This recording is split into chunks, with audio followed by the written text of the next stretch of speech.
Le cours d'aujourd'hui sera basé sur les conditions en pseudocode. Donc une condition est une expression qui ne peut prendre que l'une des deux valeurs suivantes, soit vraie, soit fausse. Il n'y a pas moyen d'avoir une condition où on dit peut-être, ou on dit il y a moyen, ou on dit je sais pas, c'est impossible. La condition c'est soit vrai, soit faux. On dit également que c'est une valeur de type logique ou booléenne. Rappelez-vous, dans les types que j'avais montrés au début, on avait le type booléen. Et le type booléen, c'était justement vrai ou faux. C'est aussi le binaire. Le binaire, c'est quoi? C'est des 0 ou des 1. C'est ce que je vous avais dit quand j'ai parlé des booléens. Le binaire, c'est des 0 et des 1. Le 0 est considéré comme faux, le 1 est considéré comme vrai. Même si c'est pas totalement vrai, je vous l'ai déjà dit. Donc, dans la vie de tous les jours, on les utilise quotidiennement. Exemple, tu envoies ton petit frère pour acheter du Coca Light, précisément.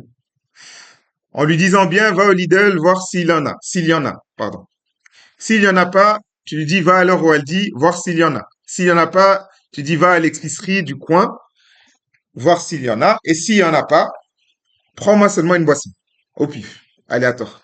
Donc, en gros, il y a eu plusieurs conditions. À chaque fois, on lui a demandé, la personne a demandé à son petit frère un truc précis. Donc, va à tel endroit, voir s'il y a cette chose. S'il n'y a pas cette chose à cet endroit, va à un autre endroit, voir s'il y a cette chose. S'il n'y a pas cette chose à cet endroit, va à un autre endroit, voir s'il y a cette chose. Si maintenant il trouve pas, dans tous les endroits où il a été, il trouve pas, tu lui dis, prends quelque chose d'autre. Tous les si que j'ai rajoutés dans ma phrase sont suivis d'une condition qui est donc soit il en a, soit il y en a pas. En gros, qui sort un résultat soit vrai, soit faux. C'est pour ça que je vous dis les conditions, c'est toujours soit vrai, soit faux. Et en fonction de la condition, il fait une action. S'il le trouve au Lidl, ce que je demande d'acheter, il va l'acheter. S'il le trouve pas, il va dans un autre magasin. Donc, il y a deux actions possibles. Il le trouve, il achète, il le trouve pas, il ressort, il va dans un autre magasin. Pareil, il re-rentre dans le magasin, il le trouve, il achète, il trouve pas, il va dans un autre magasin, etc., etc. Donc, en fonction de la condition, il fait une action. Acheter le Coca Light si la condition est vraie, c'est-à-dire qu'il y en a. Ou aller dans un autre magasin si c'est faux, c'est-à-dire qu'il n'y en avait pas. En informatique, on aura donc des conditions, justement. On l'écrit en pseudocode généralement. On écrit si, donc quand vous allez faire sur l'arbre les conditions, vous allez écrire si. Ensuite, vous mettez votre condition. Donc, on met notre condition. Il y a un mot-clé qu'on rajoute qui est alors dans le pseudocode. Alors, et ensuite, ici, on fait nos instructions. Hein, je mets 3 petits points pour mettre qu'on fait une action n'importe quoi. Hein. Ça peut être n'importe quoi ici. Et ensuite, on termine par si. Ici, j'ai donné un exemple. Cette écriture prévoit un cas. Oui, donc ici, bien entendu, on n'est que dans un seul cas. Vous allez voir qu'on pourra faire plusieurs cas. Exemple de la vie courante que j'ai donné ici. Si le Real Madrid gagne, alors je suis content. Tout simplement. Basique. Très basique. J'ai mis une condition. S'il gagne, qu'est-ce qui se passe? Bah, je suis content. Par contre, s'il gagne pas, ici, j'ai pas traité le sujet de s'il gagne pas. Mais certains se diront, oui, c'est l'inverse de je suis content, donc je suis triste ou un truc du genre. Et pour l'instant, on ne gère qu'un seul cas ici. Et c'est pour ça qu'il justement, il y a la suite qui est quoi? Qui est que je traite qu'un cas, mais le problème de un seul cas, c'est pas complet en quelque sorte.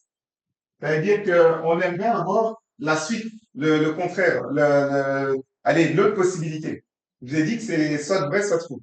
Donc, j'aimerais pouvoir afficher la possibilité quand c'est vrai et aussi afficher la possibilité quand c'est faux. Et du coup, comment on le fait dans le pseudocode? C'est en rajoutant le mot-clé sinon. Donc, au lieu d'avoir le fin si directement ici, qu'est-ce que je fais? Je mets si condition, alors, c'est-à-dire si cette condition est vraie, tu fais ça, sinon, tu fais ça. Et je remets le principe.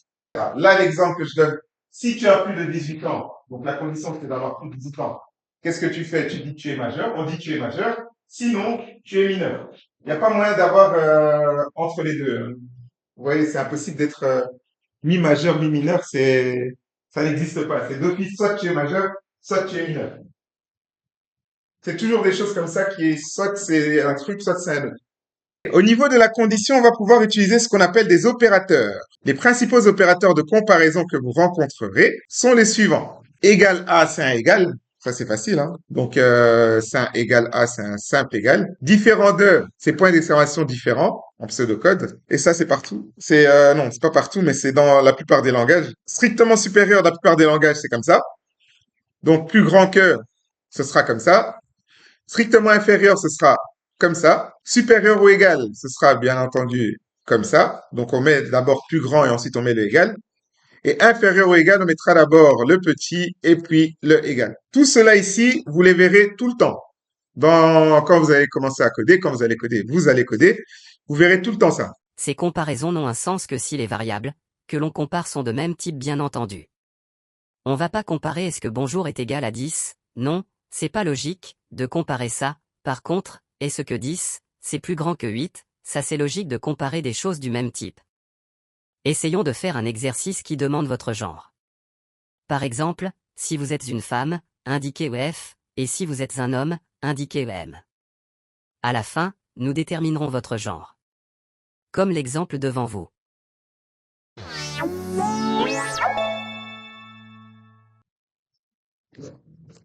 Donc, nouveau fichier, accéder. Et regardez, si je fais ça, vous voyez quand c'est pas indenté, l'indentation c'est quand vous voyez, je mets souvent des espaces. Ici, quand c'est pas indenté, je sais pas pour vous, hein, mais moi, pour moi, ça, c'est moins lisible. C'est beaucoup moins lisible parce que tout est sur la même ligne. On ne sait pas exactement s'il y a une condition, ta condition elle se termine où. Tu dois vraiment lire le code. Que si j'indente, déjà, on voit où c'est le début. Le début est ici. On voit que ça, c'est dans le si. Donc, le écrire que j'ai mis ici se retrouve dans le si. Ça veut dire que si le sexe est égal à F, il va écrire vous êtes une femme. Si j'indente encore, on voit que le sinon, lui, c'est la fermeture de ce si. Et que là, maintenant, on est dans le sinon et il écrit vous êtes un homme. C'est pour ça que l'indentation est importante. Vous allez le voir au fur et à mesure quand on aura beaucoup de code. C'est beaucoup plus lisible un code indenté qu'un code où vous mettez n'importe comment, tout n'importe comment. Bon, je peux mettre une question si tu veux, hein. Écrire, veuillez écrire votre... C'est pas ça?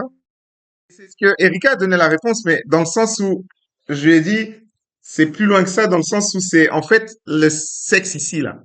C'est pas déclaré en fait, c'est une variable qui n'existe pas. Il faut déclarer d'abord la variable. Donc c'est pas forcément avec le lire. Je peux le déclarer comme ça aussi, hein.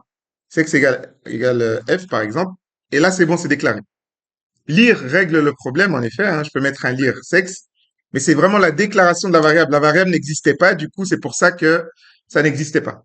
Ça ne fonctionnait pas, pardon. Et donc là je vais bien écrire votre sexe. C'est ce qu'on me pose comme question. Imaginons j'introduis F, il va me dire vous êtes une femme. Si j'introduis M, il va me dire vous êtes un homme. Et là, après, si on veut aller plus loin, mais j'ai pas envie de vous embrouiller, c'est ça le problème, c'est si j'introduis autre chose, qu'est-ce qui va se passer? Imaginons j'introduis X. À votre avis, qu'est-ce qui va se passer? Il n'y aura pas de réponse, on me dit d'un côté, erreur d'un autre côté, ça fait déjà deux propositions, il faut une troisième, ça fera quoi? Ça fera un homme. La troisième proposition, ça fera un homme. Pourquoi? Parce qu'on n'a pas défini, en fait, il va venir ici. On va le mettre X. Donc, dans sexe, il y aura X. Il va mettre si X est égal à F. Est-ce que X est égal à F? Non. Il va venir dans le sinon, vous êtes un homme. Et donc, regardez, c'est exactement ce qui va se passer. J'ai mis X, il lui dit, vous êtes un homme. Ça veut dire que si je mets autre chose que F, il me dira de toute façon, vous êtes un homme. Je peux mettre O, il me dit, vous êtes un homme. Le seul moment où il dira que vous êtes une femme, c'est si je mets F. C'est pour ça que je vous dis, le code ici n'est pas optimisé. Il peut fonctionner que dans le cas où on écrit F et si on écrit M par hasard, il va dire que vous êtes un homme. On pourra l'optimiser par après. Vous allez voir comment on pourra le faire. Créez un algorithme qui vous demande d'écrire votre âge, et qui dit, si vous êtes un mineur ou un majeur, attention, si j'introduis 18, je suis majeur. Comme l'exemple devant vous.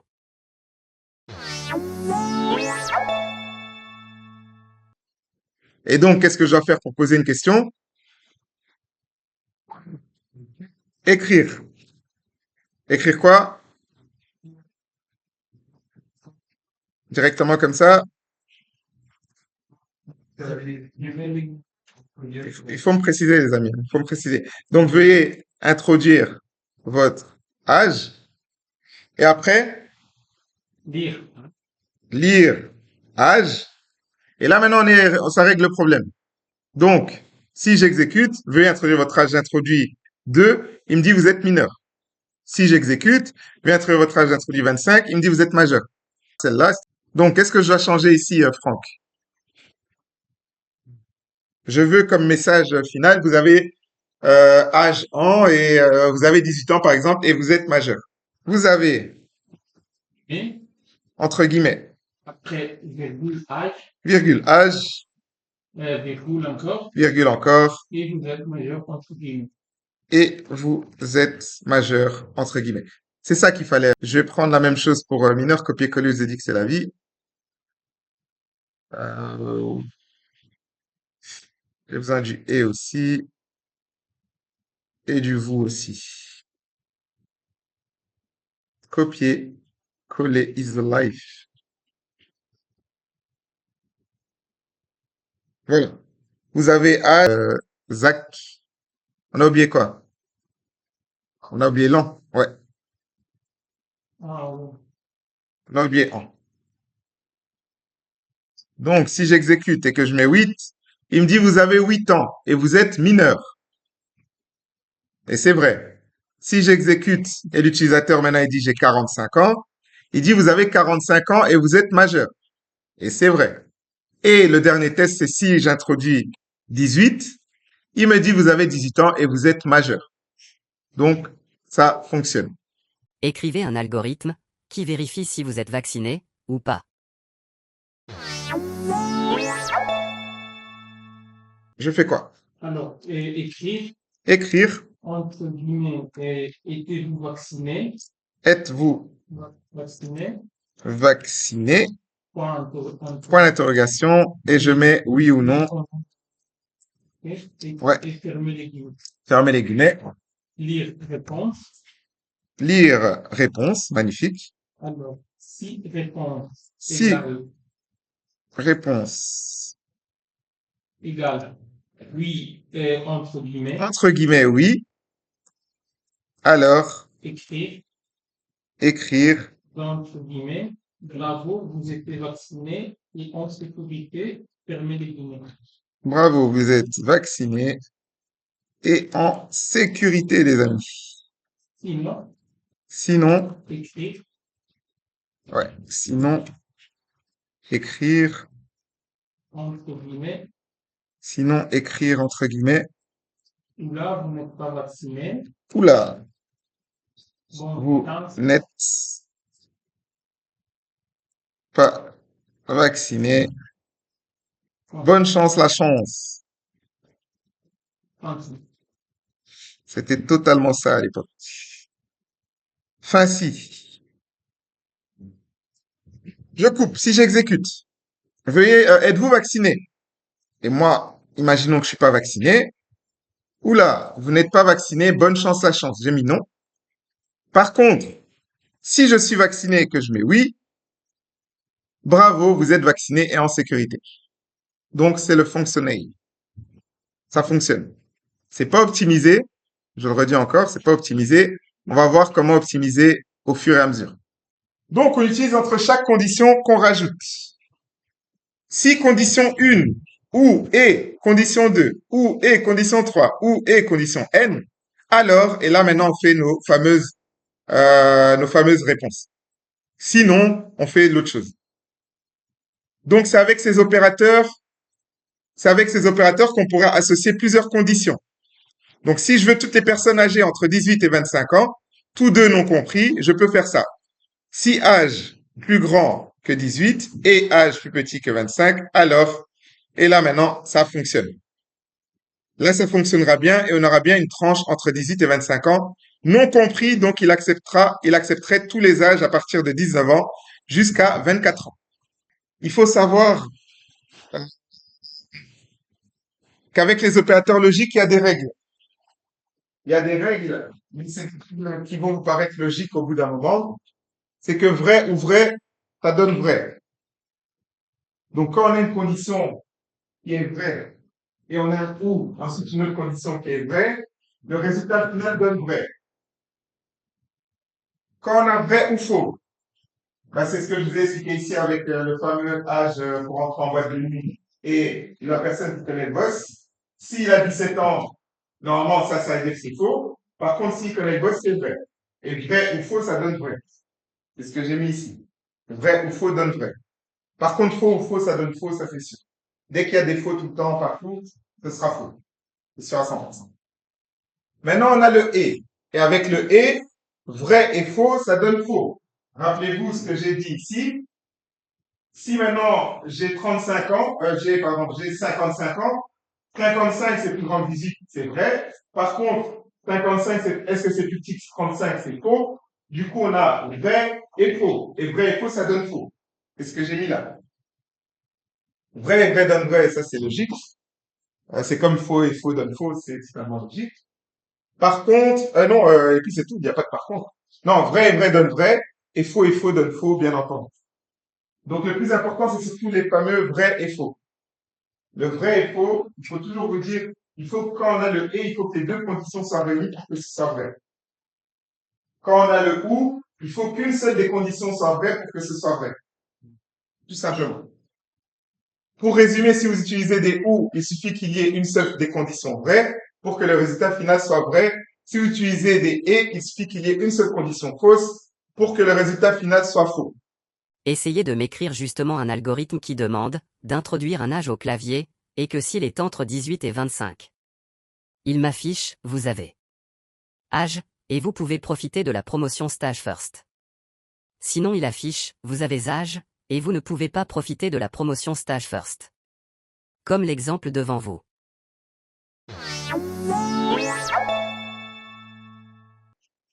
Écrire, Écrire, c'est bien. entre guillemets, Introduire. veuillez introduire votre âge. Ouais, Dire. lire, âge, Si âge, si âge terminé. inférieur ou égal à combien? Si âge est supérieur ou égal à 18, Supérieur? Supérieur ou égal à 18 et âge inférieur ou égal à 25, intérieur ou égal à 25, alors aussi, écrire vous avez entre guillemets, entre guillemets, vous avez, dit, vous avez, fermez les guillemets, dit, virgule, âge, âge, virgule, entre guillemets, entre guillemets, en outre propriété, du stage first. Ouais. sinon, Sinon, et la copier-coller is life. écrire, Écrire, vous avez nanana en et vous ne pouvez pas profiter, c'est ça? Et vous ne pouvez pas profiter du stage first. Ensuite, fin si. Très important, le fin si. Et c'est tout? Merci Clovis. Donc, si j'exécute, veuillez introduire votre âge, j'introduis 58. Vous avez 58 ans et vous ne pouvez pas profiter du stage first, qui est, je le dis, réservé entre 18 et 25 ans. Si maintenant je mets, j'ai 5 ans. Vous avez 5 ans et vous ne pouvez pas profiter du stage first, qui, je le répète, est d'entre 18 et 25 ans. Si maintenant je mets 22 ans, vous avez 22 ans et vous pouvez profiter du stage first. Donc, ça a bien fonctionné. Ça nous fait bien une tranche entre 18 et 25. Compris, tous deux compris. Regardez, si je mets 18, j'ai 18 ans, vous avez 18 ans et vous pouvez profiter. Donc, c'est bien compris dedans. Si je mets 25, pareil. Vous avez 25 ans et vous pouvez profiter. C'est compris dedans. Merci d'avoir regardé la vidéo, n'oubliez pas de pratiquer, et à bientôt pour la suite du cours.